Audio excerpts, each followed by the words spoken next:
Today we're going to go meta, by which I mean we're going to talk about the meta level of things. I feel a kind of a natural affinity for the meta level of things, by which I mean the following.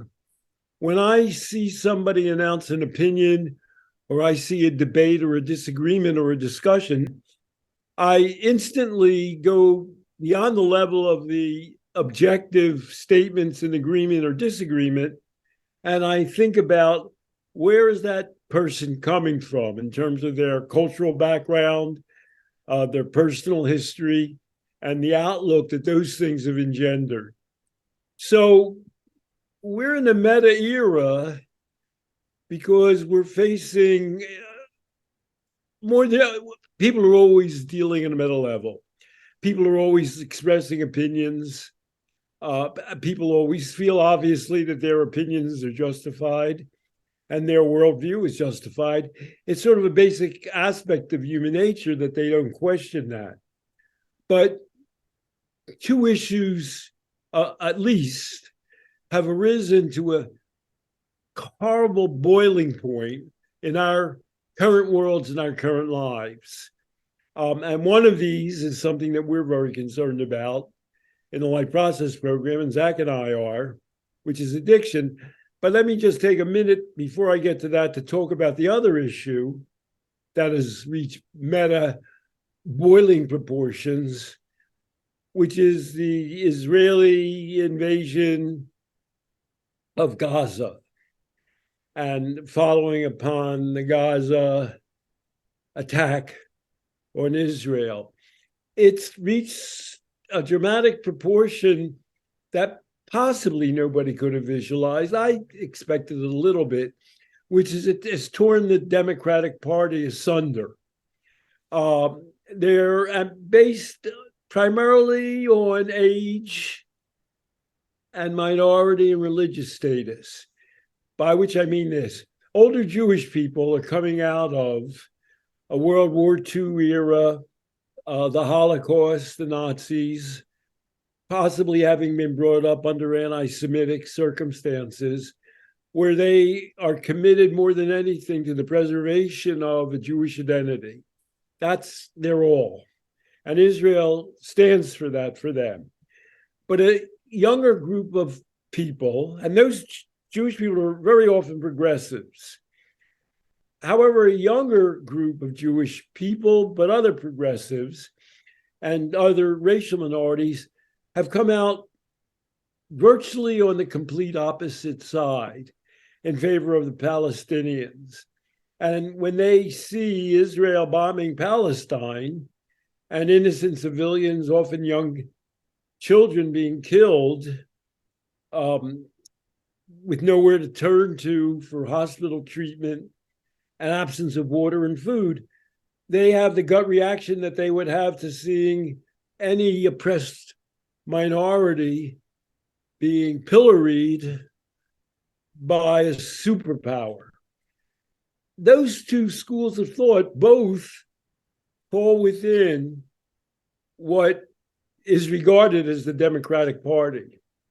And they've created an unbridgeable schism all across the United States. But I should say that the pro-Israel policy is still very dominant, even in the Democratic Party, but totally throughout the Republican Party. But on college campuses and elsewhere, a few minority members, there's one Palestinian, two Muslims in Congress, there's been a total reaction against Israel that raises screams of, cries of anti-Semitism, and among, say, wealthier funders of major universities, including Harvard, Yale, Penn, and Stanford, withdrawal of funding for these major institutions by an older, often Jewish generation who is repelled isn't a strong enough word by Palestinian protests or pro-Palestinian protests. The point, we're not going to get into all of this. It's beyond our scope. But the point that I'm trying to make is this. human beings live in their own reality. They become totally committed to that point of view. It can't be questioned. To question that point of view is to question the person's very lifeblood and identity. And when that kind of a conflict arises, you're in deep trouble. And right now, people are noting the Democratic Party is in deep trouble. Biden, by the way, who's not Jewish, obviously, falls very much within the Israel now and forever camp, as does his basic war room consultants, advisors. And but there's a drainage around the country of people who feel very much the opposite direction.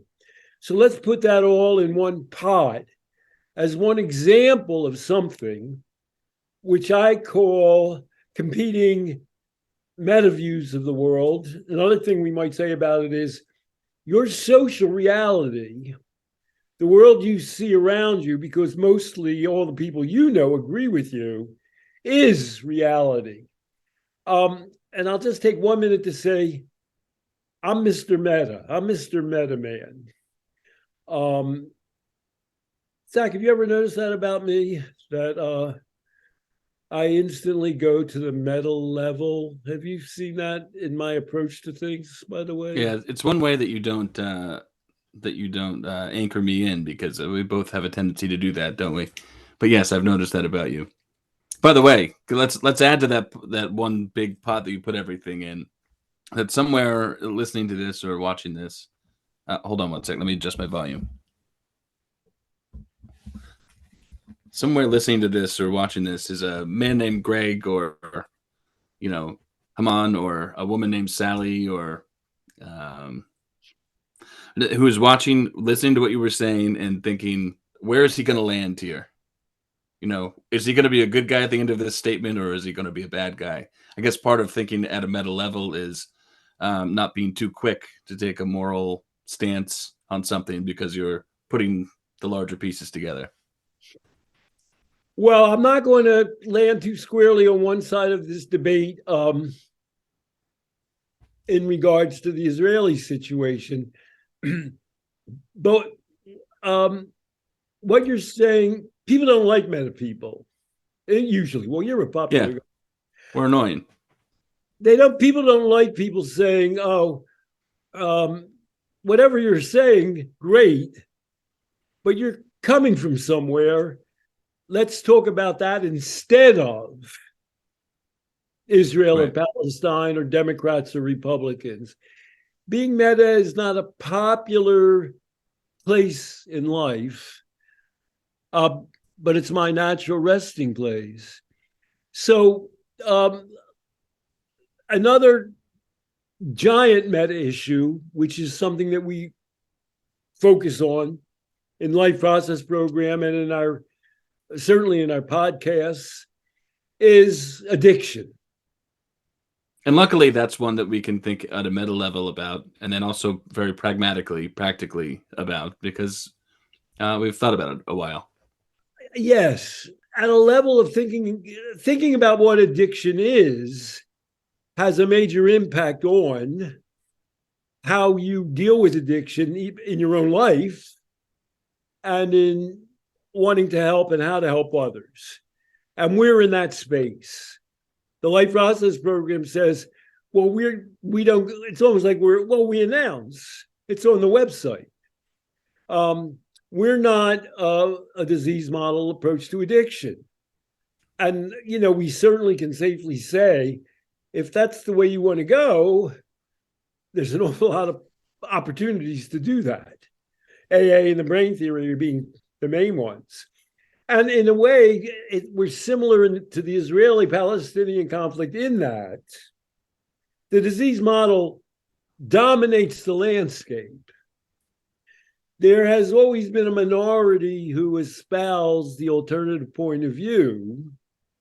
And in both the Palestine and in the addiction case that we're going to be talking about, the minority point of view has grown to squeaky, noisy proportions lately. Still, everybody in charge, basically, in the government is pro-Israel. still everybody in charge in the government, like the head of the NIDA, National Institute on Drug Abuse, basically is pro-disease. But it's getting harder to ignore that there are people who question that and think that the way that you come about addiction, being as it's a thing of it as a disease, doesn't allow you to do what you need to do. Now, one thing, both in the Israeli case and in the disease case of addiction, there are some hard points of reality that you do bump against. And we were able to ignore the Israeli-Palestinian conflict for a long time until we're watching on television people getting blown up. That's a hard reality. Death is a hard reality that most people recognize. In the addiction field, we've reached 110 and more deaths per year annually and across the country. It's a little hard to ignore that. And so you and I like to think, hopefully constructively, this is a chance to try and loosen up the screws on the prevailing view of things. And all of this comes around to the person of Matthew Perry. Matthew Perry published a memoir, which you and I commented on both in writing, in a blog post, and in a podcast. Would you summarize how you saw what our content was in those two places, Zach? We had a conversation as a team, as a program, as colleagues, and said, we've noticed a lot of people have eyes on the content we put out about Matthew Perry now that he's deceased. Should we be sharing that? It's like and then we had a discussion about, and we were very charitable and understanding about his life situation, and we're thinking, we don't want to, push out content. We don't want to make it look like we're pushing out content leaning on the idea that, oh yay, somebody has died. We're sad that he's died, and now we that podcast and the blog post were before his death, after right. his death. Right. So the podcast that we put out was sort of a review of his own memoir. Although, to be frank, I don't know that either of us read his memoir. I think we looked at reviews of his memoir or watched documentaries about it. But there was enough in there to say, okay, Matthew Perry is writing about why rehabs and 12-step programs were so life-saving to him. And then he goes on to explain the kind of life he leads, where the kind of life he leads was kind of like somewhere we would go with a person, where we would say, he was saying, things that keep me alive. Well, social context, doing things that keep me occupied and make me feel purposeful and meaningful, playing pickleball, swimming, living in this nice place that I live in, reminiscing about relationships. He had displayed a lot of skill. He's a skillful guy. Right. That when even in the throes from Canada to LA, and he was a fairly big deal in Canada, took some guts. Yeah. So, and he had skills. So his sort of his view of the 12 steps, his memoir is largely a recounting of decades of going to AA and rehabs and relapsing and being hospitalized. Yeah. So it's a lifetime story of failure at conventional approaches to addiction. And you and I were caught up on the two different views. There's two different views of recovery. The life process program view of recovery is you evolve your life to a place where you're no longer positioned to be addicted. And he had done a lot to get to that place. After failing at all those 12-step rehabs and AA, and you might think he'd take a jump to say, all of that, at a minimum, it didn't help me.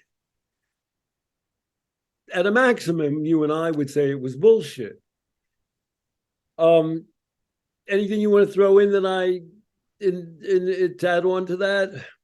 We went the same direction. Maybe it's from working with kids so much. I went to the end first before I backed up and started to talk about his. But after all said and done, it's like, well, I'm living a pretty good life, and here's why. When we discussed his life in his own terms, his memoir, we talked about, okay, well, here's where he ended up, but I don't know. It's not like he got slingshotted there by the recovery movement. Like you say, he went into act. He was a skilled, nice-looking man who was able to, and hardworking, even in what he would call the throes of his addiction.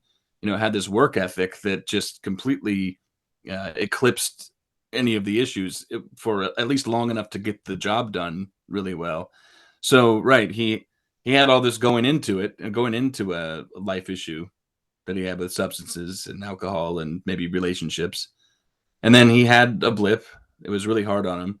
And he got connected to these recovery movements. And right, like you said, a cascade of recovery movements. I'm going to go into recovery. I'm going to remain sober. Oh no, I failed, so I better do it again. I think he said he had 12 stints in rehab. And then he landed on this other side where he says, finally the recovery movement has worked, And but what we were saying is not to besmirch him. We were saying, geez, I don't know. I don't think you're giving yourself enough credit. I think you landed in the place you were probably destined to go because of your own agency to get there. And we could be pretty gracious in discussing those 2 points of view because Matthew Perry was alive and well. We might even dream that he would come around to our point of view. Right. I don't think that was happening. I think he was still dragging people to AA meetings. But then Matthew Perry died at the age of 50. And I don't have a comment about his death. I don't know what happened exactly. I think I'm confusing anybody unless you have information that I don't have. I'm not exactly sure what happened. Well, I read up. Here's what I think you and I happened to be communicating, and it was announced that he was dead at the age of 54. I don't know. And what do you think most people instantly thought when they heard that? Either drugs or cardiac arrest. When someone's dying alone in a bathtub, I mean, what did he overdose or did he have a heart attack or something like that? And the report is that he drowned. And there is not yet an official toxicology, but no drugs were found around him. My best bet is he just died, but dying at 54, when you're clean and he's exercising, that's a kick in the head. But the narrative, he wrote a memoir with a flawed narrative, we felt.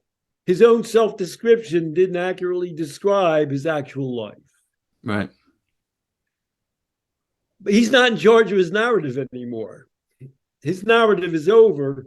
His narrative got tossed into the heap bin of history, where people are interpreting his narrative for him. And so, even though I claim to be Mr. Metaman, I was shocked at the interpretations that came down. I read one in my favorite LinkedIn where a guy actually said, well, thank God he went to all those rehabs and failed at them. But it really enabled him eventually. I mean, it was decades long of failure. It improved him enough to get to a point where he could quit. Too bad he died. That's one narrative. Now, the opposite narrative is, and I'll attach it to one individual. Nick Gillespie. Is that his name? The head of the guy? Yeah, a reason. Yeah.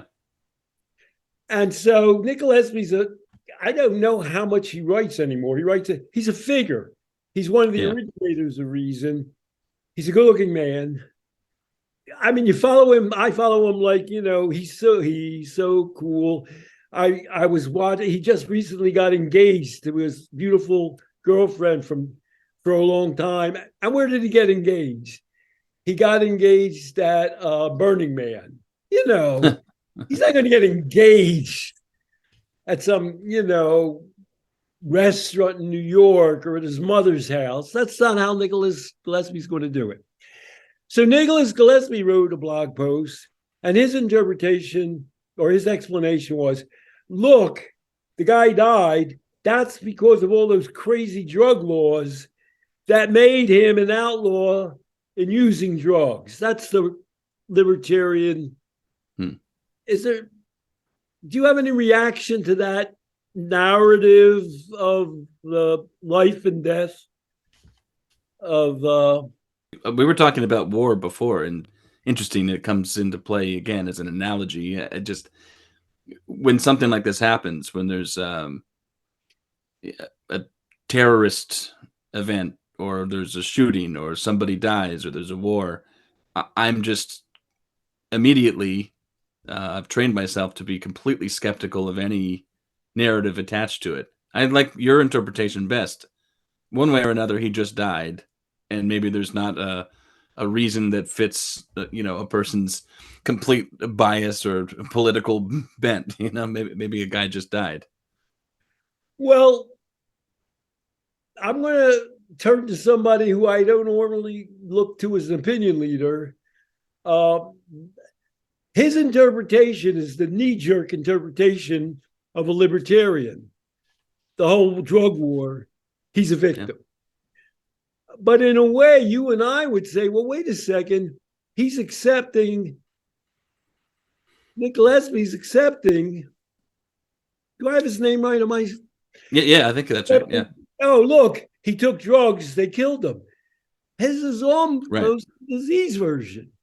He has to assume that first to put his narrative forward. Yeah, right. To get his point of view across. So in a way, his view is as obtuse and retro as the first guy who says, oh, the disease model is perfect. And Nick has less of an excuse because one of the, I'll call it disassemblers or deconstructionists of the disease addiction myth happens to be a man named, that we know, Jacob Sullum, who's an editor at Reason Magazine, who's worked along Nick Gillespie forever, 20 or 30 years. So, and I've been in rooms with the both of them. Nick Gillespie has had a chance to hear, Jacob Sullum say things like, well, even when people take a lot of drugs, that doesn't translate into addiction. He's coming from fairly similar to where we are. So even though I claim to be Mr. Metaman, I was shocked at the degree to which people reasserted their fundamental view of where addiction is and what it means, despite the tremendous anomalies and discontinuities that Matthew Perry's life presented. And so my reaction is, this is a teaching moment, a learning point. You had a slightly different reaction. You had a more proper human reaction, and you thought, well, this isn't the time to start making points about somebody's life and death and addiction while he's just died. No, my reaction really was just, we could do that. We should make it more contextual to this event and our real interpretation of it, rather than to say, oh, a guy died, we wrote about him. Let's push that thing out that we wrote. You know what I mean? That's what we're doing now. So let me throw in Monica Richardson. Let me tell the Monica Richardson story. Right. Do you know Monica at all? Yeah. So Monica is a human. You and I, you've been in AA. But you and I are not the worst AA haters. We're Agreed. too dispassionate. Monica Richardson is an AA hater because she's one of those people who somehow got corralled into AA when she was like 18. When who the hell knows? Whatever. And she stuck with it for years and years and years. She was even the secretary treasurer of her AA chapter. And at some point in her life, she started saying, well, wait a second. How am I an alcoholic? You know what I mean? When I was 18, I was X and Y, and who knows what was going on. And so she rejected that, and she rejected it resentfully. And her focus became specifically sexual predation within AA. That became her focus, which is great. I'm glad she took it up, but it was a little bit of a one-note samba to me. Her read on Matthew Perry is, he went through something like 15 detoxes. Detoxing in that kind of a radical way is a fantastic stress on your whole body. And he was repeatedly hospitalized aside from the detoxes. So I'm going to blame this interpretation on Monica. They call it the wear and tear interpretation. She feels it's accurate to say that his 12-step and rehab experience killed him. So there's the guy who says, oh God, he lived this long. Wasn't it lucky he was in all the rehab? You and I are, compared to Monica, somewhere in the middle where we say, well, we would say we felt it delayed his progress, but he progressed in life enough. He had enough life skills and support to get there in the end. Phew. He died at 54. Most normal people don't die at 54 when they're clean, and which I believe as far as we know, we believe eating well and exercising. And Monica says, no, he's a victim of AA and rehab. I'd say the vast majority of people say, what a great guy he was. Oh, look, all 5 of the other actors and friends were. I mean, most people don't have a dog in this fight, in a way, they're totally malleable. They say, well, I'm not in recovery, but if that person says he's in recovery, all right, so what? What's it to me?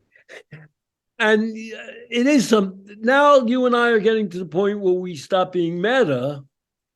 We're saying, look around you. Let's go back 110,000 deaths a year. It's a bit of a problem, considering it's quintupled since Nora Volkow became head of the National Institute of Drug Abuse in 2003. We have the worst drug outcomes in terms of death and disability in the known world, including 5 times the per capita level of death and disability compared to Western Europe. And Western Europe is sort of like us, except they're a little bit in arrears on the disease theory. They're not as diseasey as us. So you and I are alarmists around this issue.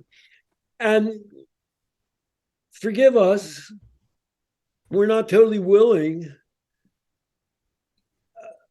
to let poor Matthew Perry rest in peace. By the way, the initial report is that he drowned in his hot tub. That has happened in the history of the world. I don't have a hot tub, so that's not going to happen to me. I have a bathtub. So far I've avoided drowning in it.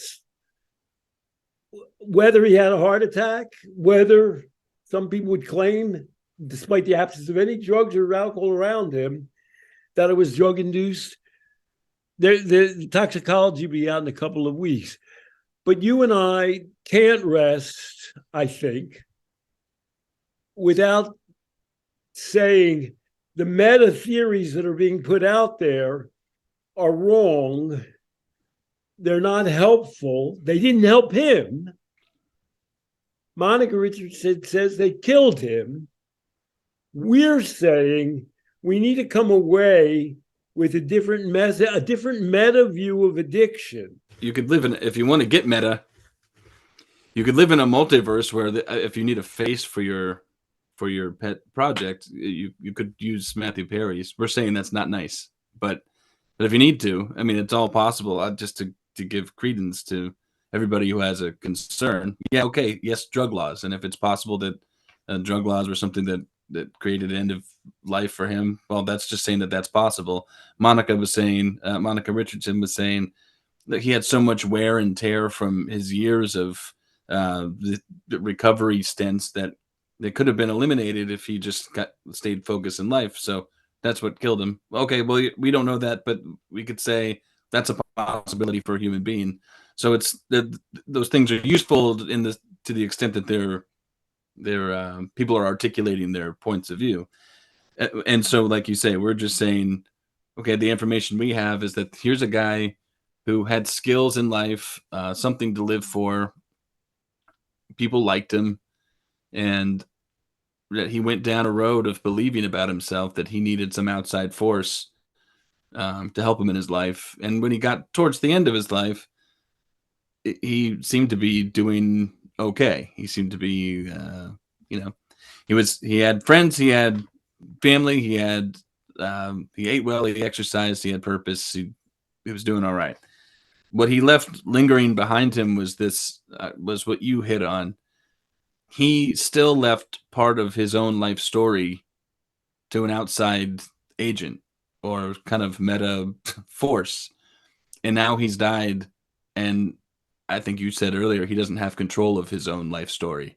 I think the big part, this might not be what you're getting at, but a big part of what we help people to do is to take the reins of their own story, of their own lives, and think about how they want to frame it as their prologue. Think about how they want to conceive of the here and now, and think about how they want to propagate it into the future, and even like legacy. So that was a missing key element of his life, that he didn't give himself the opportunity, perhaps, to tell his own story so that so many other people wouldn't have to. And the life process program is in the business of saying to people, we don't even talk that much about, let go of that disease model. Let's jump to the part that really worked for Matthew Perry. Right. You can exercise, eat right, try and achieve well, and you're successful in your field of coping, professional field, have friends and community. That's going to get you where you need to go. Slice out that disease part and focus on this part. Exactly. He could have cut out the middle of his book, and then it's like a empowering autobiography plus self-help guide, almost practical self-help guide. I mean, Matthew Perry knew how to make money. Yeah. I wonder if part of him was thinking, all those rehabs where I almost died, that's a bestseller. Right. Pickleball's a bestseller. You know what I mean? Yeah, good point. We'll never know. So this is our little effort to throw our weight into the metaverse because we feel it's important for the benefit of individuals who sign up for the Life Process program and for the benefit of the world in terms of how they see and deal with and organize around this problem.